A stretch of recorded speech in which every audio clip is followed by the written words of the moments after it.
அன்பே சிவம் ஷூட்டிங்னு நினைக்கிறேன்.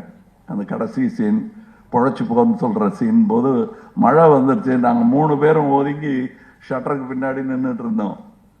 அண்ட் அது ரொம்ப சந்தோஷமாக இருந்தது. It's a meeting of minds அங்கே நடந்தது. வெவ்வேறு துறை எல்லாருமே. அதெல்லாம் எனக்கு ஞாபகம் இருக்குது. அண்டு அவர் தப்பாக காசிப் பண்ணி நான் பார்த்ததே கிடையாது. காசிப் கூட ஒரு ஜோக்காக தான் வரும். உழுது புரண்டு சிரிச்சிருவோம். என்ன சார் இது, ஐயோ நான் சொன்னேன்னு சொல்லிடாதீங்க. அவர் ஏற்றுக்காத ஜோக் வந்து படால்னு ஏதாவது வந்துடும் அவருக்கு. அதில் யாராவது சம்மந்தப்பட்டு அதில் ஹர்ட் ஆகிடுவாங்கன்னு தெரிஞ்ச சார் நான் சொன்னேன்னு சொல்லிடாதீங்க சார், இது ஏதோ வாயில் வந்துடுது அப்படிம்பாரு. He is so kind. And சில விஷயங்கள் நான் சொல்லாமல் என்ன தெரில, வித் பர்மிஷன் சொல்கிறேன். அவருக்கு உடம்பு சரியில்லாத போது எனக்கு தெரில. நான் அவங்க அப்பா வேற காலமாயிட்டார்.